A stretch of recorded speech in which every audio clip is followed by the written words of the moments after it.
pamilya! Halika na! Sumama na kayo para sabay-sabay nating salubungin ang kamatayan.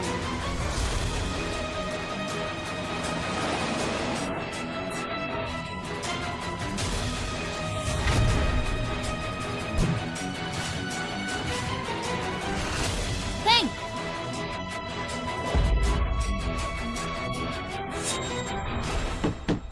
Ang hari ng espesyal na puwersa ay pinatumba ang kalaban. Walang kalaban-laban. Bitin! Doktor, buksan mo ang pinto! Doktor, tulungan kami! Inatake kami! Kayang-kaya namin kayong bayaran! Kami ang mga hari ng espesyal na puwersa ng Shen. Iligtas ninyo ang kapatid ko. Bayaman kami. Pero may utos si Kaiyang ng Medicine King Valley na bawal sa pamilya Yunjing ang lahat ng medikal na serbisyo sa China. O sino mang may kaugnayan sa kanila, ang payo ko sa inyo, magtipid na lang kayo ng lakas, maghanap ng mahihigaan at iasa sa kapalaran. Doktor! Doktor! Bo, tapos na ang 10 minuto. Sinabi mong wawasakin mo kami. Bakit wala akong nararamdaman? Ito ang katahimikan bago ang bagyo. Tawagin lahat ng tao, bilisan nyo. Naku po!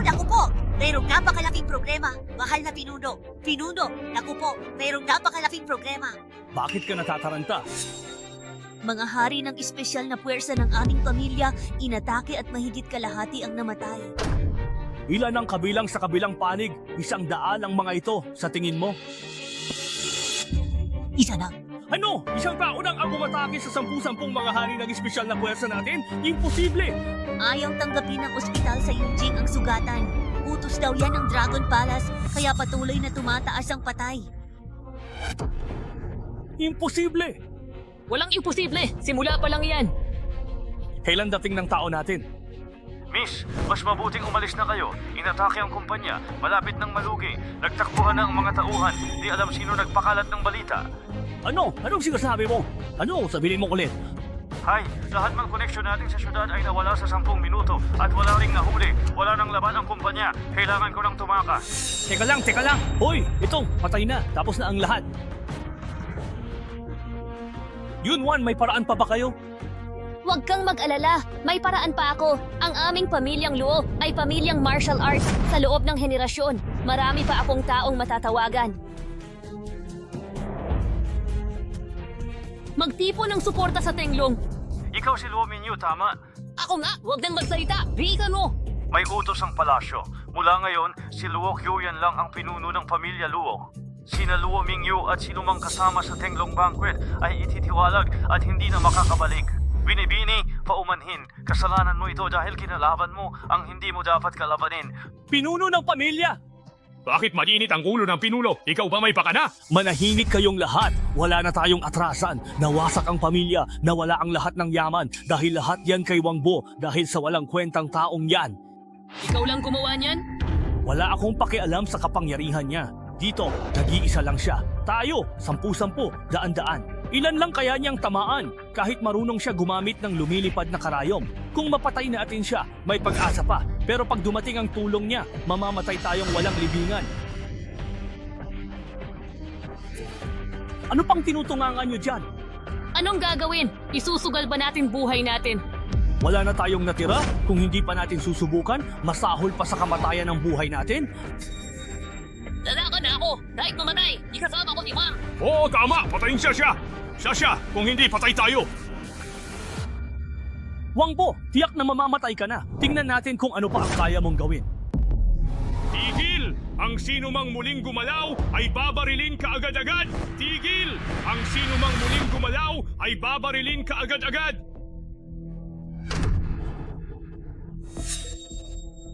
Kuya Liu, nandito ka na? May nanggugulong salarin sa pista ng Tenglong. Sinusubukan namin siyang sugpuin para maparusahan.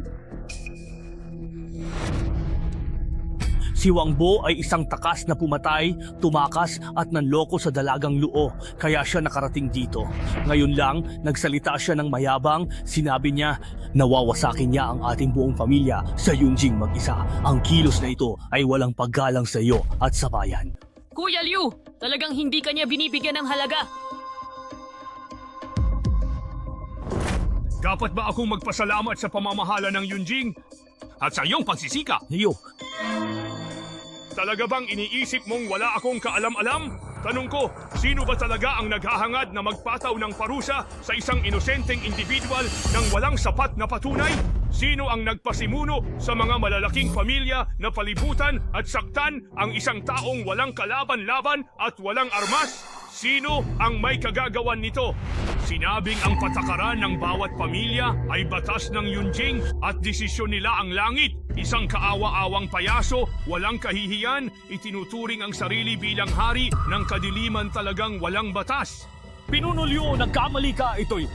Tatanungin kita muli kung ang nakatayo sa entablado ay hindi si Wang Bo kundi isang ordinaryong tao na walang kakayahang lumaban at walang paghahanda. Basta mo na lang ba silang papaslangin at babaniwalain ang kanilang buhay? Pinuno, makatarungan ka, marangal ka, pero huwag kalimutan, sino ba ang sumusuporta sa ekonomiya ng Yunjing?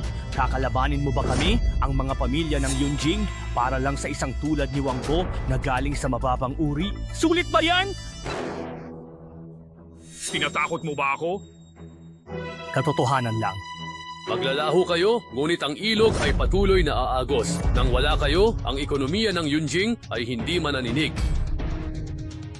Nang wala kayo, di matitinag ang ekonomiya ng Yunjing. Kalokohan. Para puksain kayo, wala pang 10% kapital at kaunting tao lang ang ginamit ng Dragon Palace. Sinasabi ninyong alyansa kayo sa Yunjing pero napakahina ninyo. Anong sabi mo? Hindi kayo mahalaga sa akin. Mas mahalaga kung wala kayo. Pagbagsak ninyo, agad kukunin ng Dragon Palace ang lahat ng ari-arian ninyo. Sa isang iglap, babalik sa dati ang Yunjing at mawawala lahat ng ilegal na negosyo ninyo at mga lihim na patakaran. Kawalan ng katarungan at pang-api ay mawawala na. Nanaginip ka lang! Sino ka ba sa akala mo? Ngayong nasabi ko na ang lahat, hindi mo pa rin ba kayang aminin kung sino talaga ako? Ako si Wang Bo, ang pinuno ng Palasyo ng Dragon. 7-star blade ng Dragon Palace.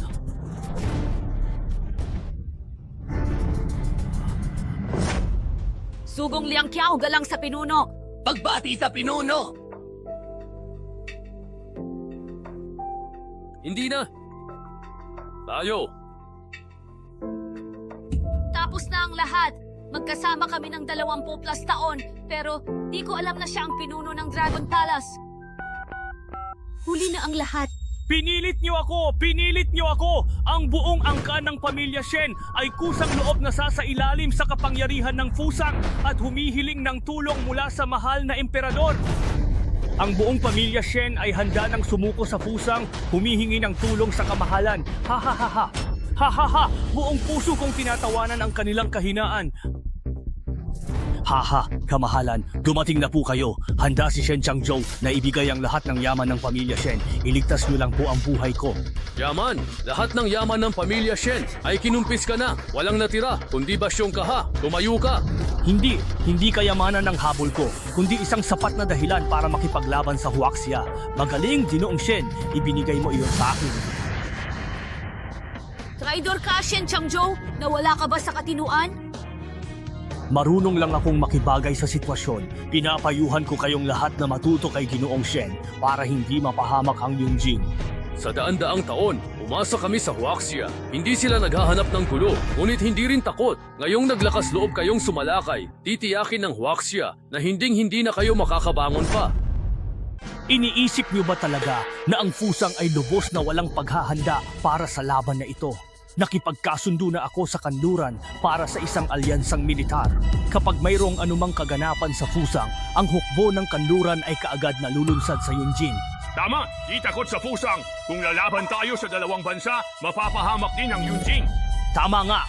Sa mismong oras na ito, ang pinagsamang hukbo ng aming bansa at ng kanluran ay tumatawid na ng karagatan patungo sa baybayin ng Huaxia.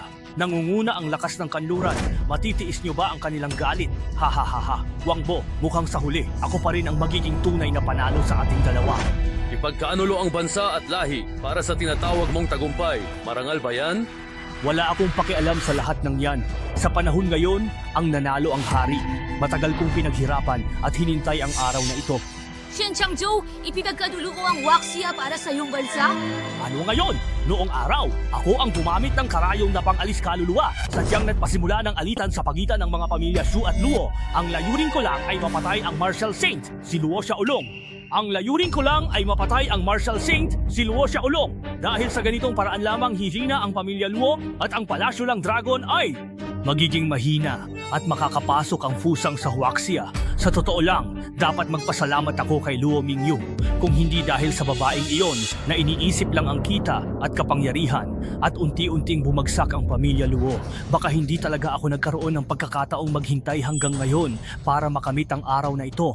Nang pagsabog, mahusay ang aming pagtutulungan ni Shen Jun dahil sa 3 taong impormasyon na gawa kong pangunahan ang pinagsamang hukbong dagat para sa lakayin ng Huaxia. Malaki ang naiambag ni Shen Jun sa imperyo kaya gagantimpalaan siya pagkatapos. Luo Mingyu, gusto mong makita kung anong uri ng tao ang kinampihan mo at ano ang ginawa mo sa mga nakaraang taon? Hindi ko. Wala akong kaalam-alam sa mga bagay na, yan! Sayang, lahat na ay iyong pinlano pero hindi mo napaghandaan ang aking pagdating. Sayang, lahat na ay iyong pinlano pero hindi mo inasahan ako. Oo, minamaliit niya kita. Pero ano ngayon? 3 taon na akong nagbibigay impormasyon sa Fusang para tuluyang mapasok ng pinagsamang hukbong dagat ang Huaxia. Anong magagawa mo? Kahit pinuno ng palasyo ka ng Dragon Palace, hindi rin kayang kalabanin ng Dragon Palace ang pinagsamang hukbong dagat. Pinagsamang hukbong dagat? Hindi takot ang Dragon Palace. Pinuno, utusan mo kaming labanan ang pinagsamang hukbong dagat hanggang kamatayan. Hindi kami uurong. Pinuno ng palasyo, magutos ka! Pinuno, iuutos ko ang buong kayamanan ng Huaxia para sa hukbo. Mangyaring magutos. Dadalahin ng Medicine King Valley ang mga manggagamot. Utos, pinuno ng palasyo.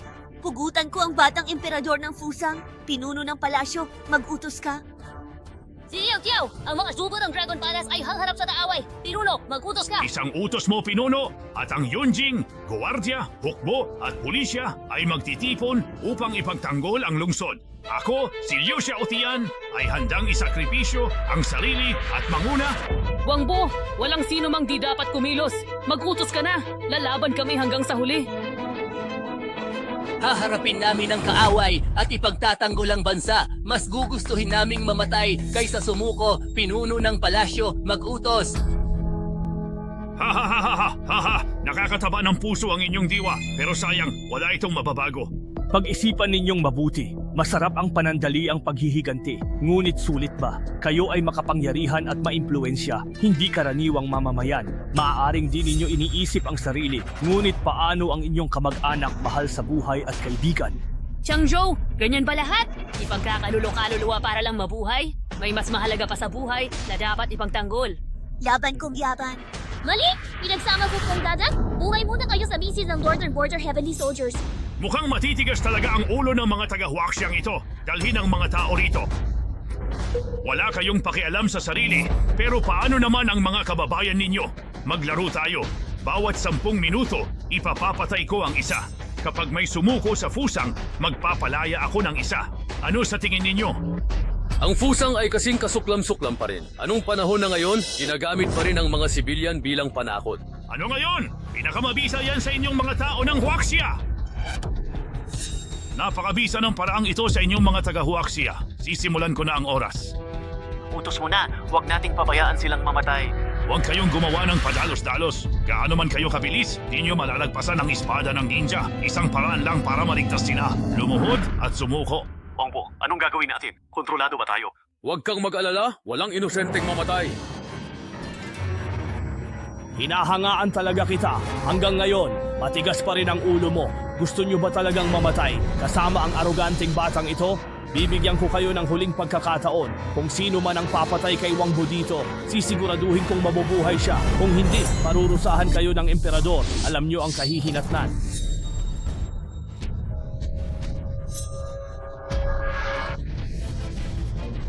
Sige, magpatuloy. Gusto kong makita kayong mga Huaxia na nag-aaway. Pinuno, hanggat nandyan ka ng Dragon Palace, hindi magkakagulo ang Huaxia. Kami na sa likod, maula ka. Wangbo, tama sige ng Yaurong, kaya mauna ka. Protektahan ka namin at di kami magagalaw ng mga ninja. Bilang pinuno ng Dragon Palace at santo ng Huaxia, di ko isasakripisyo ang iba para mabuhay. Kaya kong talunin ang combined fleet. Huaxia ay di kailangan ng sundalo.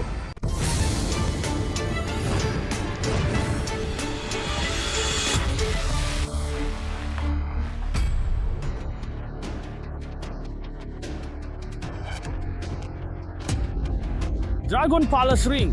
Palagay mo mababago yan? Nandito na lahat ng kayang ipatawag niyan. Ano pa ba ang alas mo? Alam na ni Fusang lahat ng impormasyon tungkol sa Dragon Palace Ring. Huwag ka nang magkunwari. Walang silbi ang pagpapalipas ng oras. Sa loob ng 5 minuto, sisimulan ko na ang pagpatay. Ang makitid mong isip ay tugma sa aking pananaw sa iyong bansa. Ano? Sino nagsabi sa iyo na ang Dragon Palace Ring ay kaya lang magpatawag ng mga pinuno ng Dragon Palace? Sa buong Huaxia, sino ang maglalakas loob na lumaban sa Combined Fleet? Ang Dragon Palace Ring ay ang pinakamataas na kapangyarihan.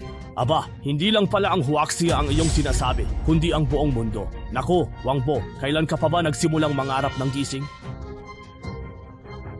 Wala akong narinig na pinuno ng mundo ang Huaxia. Kung kaya mong kontrolin ang mundo, bakit makikipag-alyansa ang mga taga-kanluran sa amin para salakayin ang Huaxia? Emperador, huwag pansinin ang pinagsasabi niya. Wala na siyang magagawa. Mas mabuting ubusin na natin sila, sakupin agad ang Yunjing at mabilis na sumalakay hanggang Central Plains. Marami tayong sapat na oras para maglaro sa mga mapagmalaking Huaxia na ito. Sa pagkakataong ito, ipararamdam ko sa kanila kung sino talaga ang namumuno sa silangan, kung sino talaga ang pinuno ng silangan. Wangbo, 1 minuto na lang ang natitira. 1 minuto para talunin kayong mga hangal. 1 minuto? Kulang pa yan para umihi ka, tapos iniisip mong talunin kami? Puro ka lang yabang, mamatay kami sa kakatawa. Kawili-wili, mas lalo akong humahanga sa iyo, Master ng Dragon Palace. Kahit na malapit ka ng mamatay, hindi ka man lang nagbabago ng ekspresyon at nagpapanggap na kalmado. Ito ay tunay na kahanga-hanga.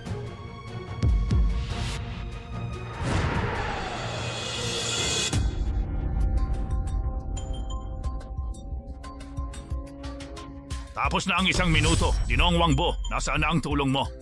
Ang tulong niya, nasa isip lang niya, sa kanyang imahinasyon. Sige, ipapakita ko sa iyo ang lupit ng realidad at ang kahibangan mo. Sugod! Narito na ang mga kinatawan na nagmula sa 5 bansa sa silangan. Ginoong Wangbo, bilang tugon sa Dragon Palace Ring, kami ay naghahandog ng sulat sa Huaxia Dragon Palace. Sa pagsubok ng Huaxia, handa ang gitnang silangan na tumulong. Ang kalaban ng Huaxia ay kalaban din namin. Ito saan naman kaya sila galing? Nabalitaan naming nilusob ng Combined Fleet ng Western Hatway ang Huaxia, kaya't narito kami, ang 5 bansa sa Middle East, para tumulong. Pusang Siyang Huang, payo ko'y itigil na ang laban, kundi magdedeklara kami ng digmaan laban sa Fusang. Ginoong Wangbo, di ko inaasahang sikat ka sa mundo. Pero sa tingin ko, hanggang dito lang ang kaya mo. Mahina ang pambansang lakas ng 5 bansa sa gitnang silangan. At karamihan ay mga landlocked country. May laban ba sila sa Combined Fleet kahit magsanib puwersa sila? Emperador, tila mali ka. Hindi sundalo't misil ang ginagamit ng gitnang silangan sa giyera. Di sundalo o misil gamit ng 5 bansa. Kung di nyo gagamitin sandata, paano kayo lalaban? Mayaman kami. Kung magsasama-sama kami sa economic sniping laban sa Fusang, babagsak ang ekonomiya nito sa loob ng 24 na oras. Hindi masisira ang imperyo sa economic sniping. Likas na matatag ang mga Fusang at gagawin ang lahat para sa layunin. Kahit nagugutom, lalaban pa rin. Tao'y di kakain, ngunit ang barko't kanyonyo, di ba kailangan ng resources? Anong sabi mo? Huwag kalimutan, tulad ng sabi ni Wangbo, hawak din ng 5 bansa. Sa gitnang silangan, ang halos lahat ng yaman sa mundo. Kapag naputol ang supply, ang mga baril niyo'y magiging palamuti, ang tangke niyo'y magiging basura, at ang barko niyo sa dagat ay magiging nagliliyab na kabaong. Kakayanin niyo ba yan? Kaya aatras kayo o hindi? Mahal na Emperador, huwag kang mag-alala. Di nila tayo matatakot. Maliban sa mabagal ang pagputol ng supply, kailangan din ng panahon para sa economic sniping. Sa bilis ng ating Combined Fleet, uunahan natin sila at wasakin ang 5 bansa sa Middle East. Sapat na ang oras. Kung wasakin ang 5 bansa, tingnan paano sila magpuputol ng supply at magsagawa ng economic sniping. Maganda ang iyong ideya. Tama, isa na rin ako sa mga namumuno ng Combined Fleet ngayon at may autoridad akong utusan sila. Commander ng Combined Fleet, agarang i-deploy ang cruiser squadron at mabilis na tumungo malapit sa Middle East upang wasakin ang kanilang bansa gamit ang long-range cruise missile. Magbabayad kayo para sa inyong mga ginawa. Ang pakikipagsabwatan sa kalaban ng imperyo, ang pinakamalaking pagkakamali ninyo. Wang Bo, sumuko ka na, nasa hangganan ka na. Ang mga maliliit na bansang ito na dinala mo ay magiging pampala lang sa kanyon. Kahit ilan pa ang tawagin mo, sa harap ng absolutong lakas ng Combined Fleet, lahat sila ay ganap na madudurog. Talaga? Kampante ba kayo na makakarating ang hukbong dagat ninyo sa Middle East? Walang makakatalo sa Combined Fleet. Sa ngayon, tinatawid na nila ang karagatan. Naniniwala akong matatanggap ko na ang magandang balita anumang sandali.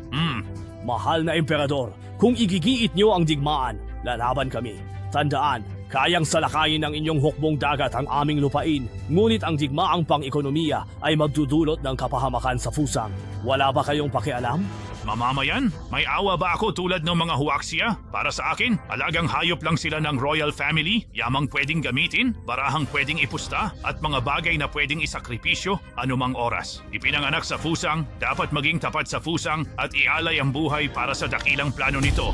Nakakaawa talaga ang mamamayan ng inyong bansa. Mga Ginoo, sabihin nyo na. Mga Ginoo, sabihin nyo na.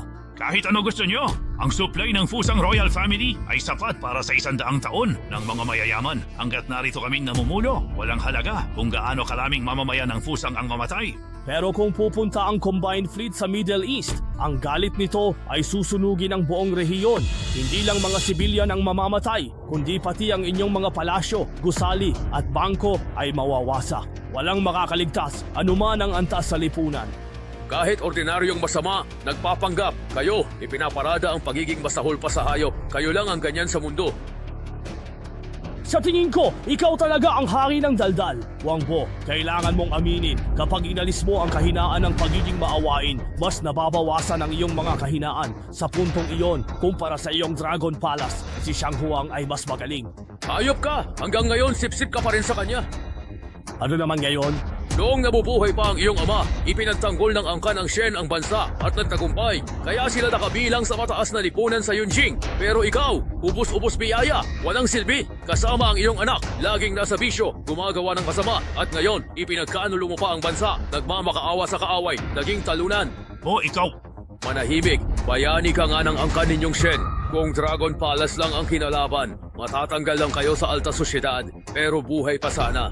Ngayon, ang buong pamilya nyo ay tatawaging taksil at sa kamatayan ay kahihiya ng Huaxia. Simula no't ipagkaanulo mo ang bansa, para kang daga sa kalye na hinahabol ng lahat. Ito ba ang gusto mong resulta? kamahalan, huwag kang mag-alala. Mangyayari yan kung mananalo ang Huaxia. Pero sa labang ito, hindi mananalo ang Huaxia. Emperador, masamang balita, may gulo sa Fusang, bumagsak ang ekonomiya, gumuho ang kabuhayan, nagsara ang pabrika, nagwelga ang manggagawa, nagboykot ang estudyante at nag-aalsa ang sibilyan. Ganun kabilis? Mahal na Emperador, anong gagawin natin? Pati ang mga kapitalista ay tumatatas na at ang hukbo ay maaaring maghimagsik na. Tigilan nyo. Kapag natalo ko na ang 5 bansa sa Middle East, matatapos din ang lahat. Wang Bo, magaling ka. Fusang, hilig niyong sumipi sa Huaxia. Di niyo ba alam na ang tubig ay kayang magdala at kaya ring itumba? Kung itinuring niyong alipin ang mamamayan, karapatan lang labanan kayo. Akala mo ba wala na akong magagawa? Masyado kayong inosente. Kung may problema ang Fusang, hindi ito pababayaan ng Qi. Sa tulong ng Fusang, matatalo niyo ba ang mga mayayaman ng Qi? Sa huli, nagsasamantala ka lang sa kapangyarihan ng iba, Shen Changzhou? Hindi ka lang aso ng ibang tao? Aso ka pa mismo ng aso? Sobrang akma sa'yo? Ano? Dahil sa tulong ng kanluran sa Fusang, sa gulo ng ekonomiya nito, mahirap talunin sa maikling panahon. Nakikita niyo ba? Nakikita niyo ba? Sa huli, hindi pa rin niyo ako kayang talunin. Sa huli, hindi niyo ako kalaban. Sa Fusang lang, tiyak tayo. Kung dumami pa tulong nila, kasama ang 5 bansa sa Middle East, makikilala pa rin tayo. Pero ang Holji Chaebol ng kanluran ay malakas, mahihirapan tayo.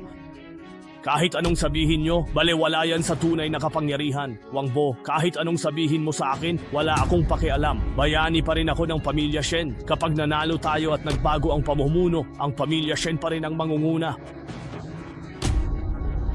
Huwag kang mag-alala, Shen Kun. Sa tulong ng kanluran, hindi babagsak ang Fusang. 10 minuto pa at wawasakin ng hukbong dagat ang ating bansa. 10 minuto? Matagal yan. Wang Bo, mukhang di ka nga tanga. Masyado mahaba ang 10 minuto. Ang hukbong dagat, sabay-sabay magpapaputok ng kanyon. Kayang wasakin ang kontinente agad. Sinasabi kong labis ang 10 minuto para talunin kayo. Wangbo, hari ka talaga ng daldal. Hanggang ngayon, nangangarap ka pa ring wasakin kami. Mula kanina, may sinabi ba akong hindi ko tinupad? Kayo? Naglakbay pa nga kayo para magpakitang gilas sa Tenglong Banquet at pasayahin ang lahat? Baka yan lang ang magawa nyo bago kayo mamatay.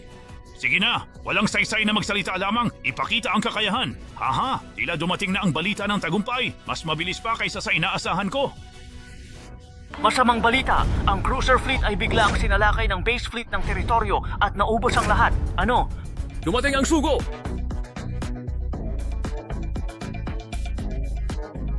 Narito ang sugo ng silangan. Ang silangang kaharian ninyo, ba't kayo nakikialam sa gulo? Hindi nyo ba inisip ang laban sa pinagsamang armada? Utos ng Pangulo, nakipag-alyansa ang silangang kaharian sa China.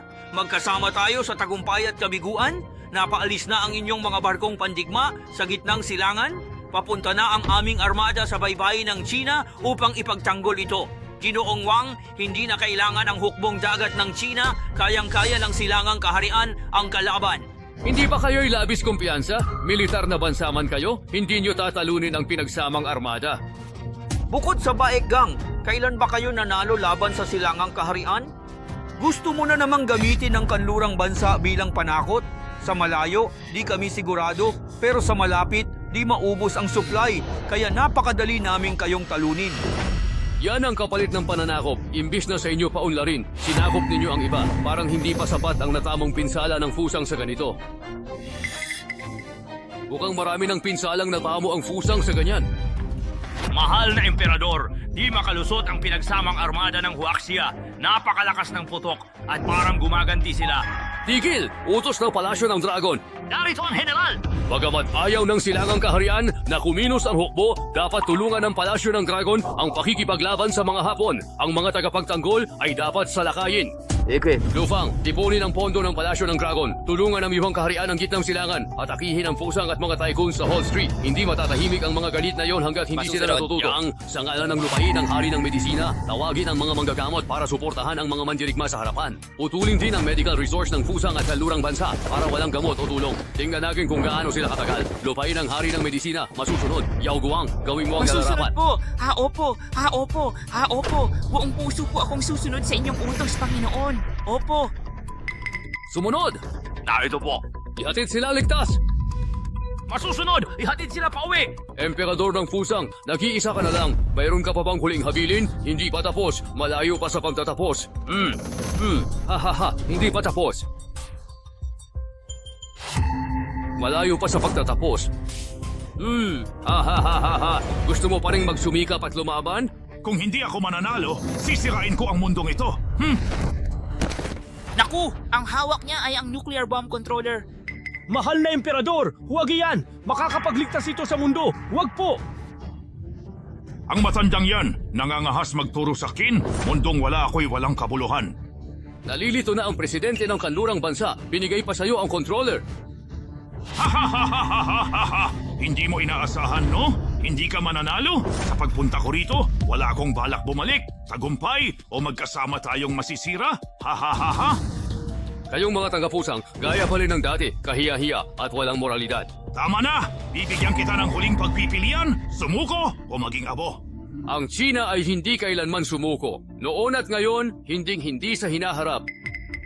Ang China ay hindi dapat sumuko. May China, silangang kaharian at ibang kaalyado. Kung maglalaban, walang tiyak na panalo. Baka nagkakamali ka. Sa tulay na laban, walang mananalo o matatalo, kundi kapahamakan lamang. Dito, magwawakas ang sangkatauhan. Ginoong Wang, makakaya mo ba ang kahihinatnan nito? Ginoong Wang, sa tingin ko may punto siya. Dapat ba natin itong pang-isipan? Hayaan siyang pumindot. Hayaan mo siyang pindutin? Ginoo, hindi biro ang digmaang nuklear. Kung mangyari iyon, wala tayong babalikan. Nasa atin na ang tagumpay. Makakakuha tayo ng sapat na benepisyo. Kaya, tanggapin na lang natin ang magandang resulta. Ginoong Wang, ayaw namin mawala ang aming lahi at bansa. Ngayon ang tamang panahon para sa usapang pangkapayapaan. Ano sa tingin ninyo? Palasyo ng Dragon at Hapon magkaaway. Ayaw makipag-usap, sasakupin namin ang Rurok. Wangbo, naniniwala ako sa iyo. Kahit maging abo, magkasama tayo. Halatang ayaw namin ng kapayapaan. May kasabihan sa China, di ko sasaktan ng di ako saktan. Kung saktan, uubusin ko. 4 na salita para sa'yo. Supuin ka samaan! Oh, baliw ka na! Kahit na ikaw pa ang pinuno ng palasyo ng dragon, hindi mo pwedeng idamay ang buong China sa iyong kamatayan. Wangbo, magkapareho tayo. Kung nais mong mapahamak, ibibigay ko sa iyo ang gusto mo. Hindi ako katulad mo. Wala kang karapatang ikumpara ang sarili mo sa akin. Wala akong pakialam sa inyo, kaya sabay-sabay tayong mamamatay. Wala akong pakialam sa inyo, kaya sabay-sabay tayong mamamatay. Wag! Wag mong pindutin! Hindi ko bibitawan, papatayin ka! Wag! Mayroon pa tayong nalalabing pag-asa upang mabuhay, sapagkat kung hindi, tiyak na mamamatay tayong lahat. Ayokong mamatay! Sa harap ng interes ng imperyo, mamatay na kayong lahat. Ha? Anong nangyayari dito? Ha? Teka, ano ba talagang nangyayari? Ha? Anong nangyayari? Ano ba talagang nangyayari? Pinagsamang Armada Control Center? Ano ang nangyari sa nuclear bomb controller? Ang espesyal na sugo ng kanluran sa command center ng pinagsamang armada ay nagpapaalam sa iyo na nabawi na ng kanlurang bansa ang kontrol mo sa nuclear bomb. Ang grupo ng konsorsyum ng Hall Street ay pumalibot sa pinagsamang armada at humihingi ng paumanhin sa palasyo ng Dragon at China at nakikipag-ayos muli. Umalis ka agad. Sinabi ko na sa'yo, wala kang karapatang ikumpara ang sarili mo sa akin. Ang fusang ay laging isinusugal ang kapalaran ng bansa, samantalang ako ay hindi lupalaban ng walang paghahanda. Natalo na ang fusang, handa nang umatras ang fusang, humihingi ng kapatawaran sa pinuno ng palasyo ng Dragon ng China. Kaya, umaamin ka na? Inaamin ko, isusuko ang teritoryo at magbabayad, mabuhay lang ang emperador. Kung ganon, magsepuko ka na lang para mamatay. Wangbo, yan ba ang gagawin mo? Binigyan kita ng pagkakataon. Kung magpapakamatay ka, pamilya lang ng fusang hari ang sisisihin ko. Ligtas iba. Kung hindi, alam mo ang kahihinatnan.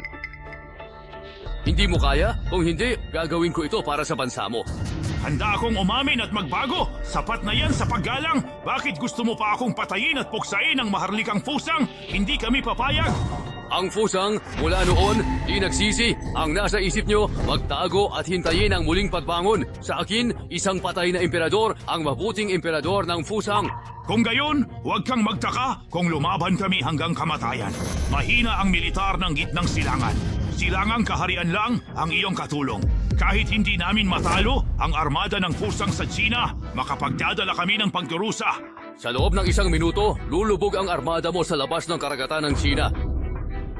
Sa loob ng 5 minuto, lulubog ang iyong armada sa labas ng karagatan ng China. Imposible! Paano ito nangyari? Kahit mahina ang armada, kaya nitong lusutan ng blockade at makarating sa baybayin ng China. Sapat na ang pagpatay ng isang Chino para masulit, dalawa naman ay malaking kita. Ha ha ha ha ha! Kinatawan ng Timog Asya narito. Ang alyansa ng Timog Silangang Asya gamit ang palasyo ng Dragon ay sumama sa China. Ang mga taga-isla, kalaban ng imperyo? Kahit maliit, malaya kami at di magiging alipin, Dumating kalihim ng estado ng Oceania.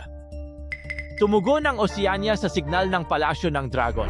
Kilala kami sa labanan sa dagat. Malaki maitutulong namin sa China.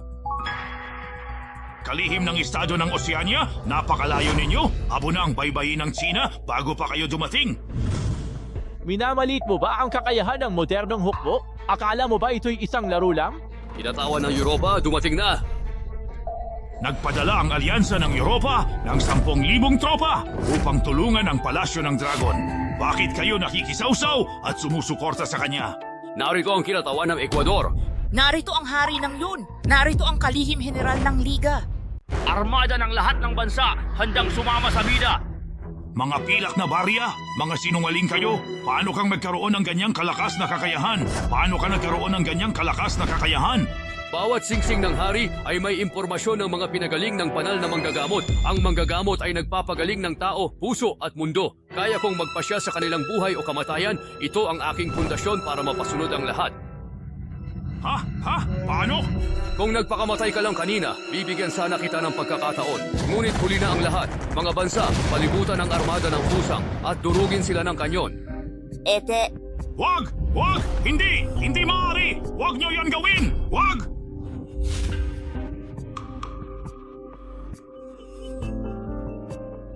Tapos na, sugo ng palasyo ng dragon, alis! Hindi ko alam, wala akong kaalam-alam. Ayaw ko ng ganito. Hindi ko talaga gusto ang sitwasyong ito. Gumawa ng masama ang emperador, walang awa, ibinitay sa loob ng 3 araw. Sabihin sa Fusang, kung magpakatino, palalagpasin. Kung hindi, wawasakin ng China. Imbestigahan ng 7 bituin ng palasyo ng dragon ang mga pamilyang tumulong sa kasamaan. Panagutin, Luo Qiuyan, pamunuan muli ang pamilya Luo at maging banal na mandirigma. Mula ngayon, kasama ko, pamamahalaan natin ang palasyo ng dragon. Yumuyukod sa banal na mandirigma.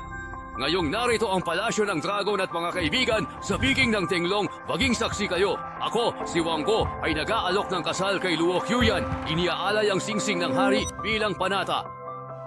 Ang bansa bilang dote, magkasamang tatanda, tapat hanggang huling hininga. Qiuyan, papayag ka ba?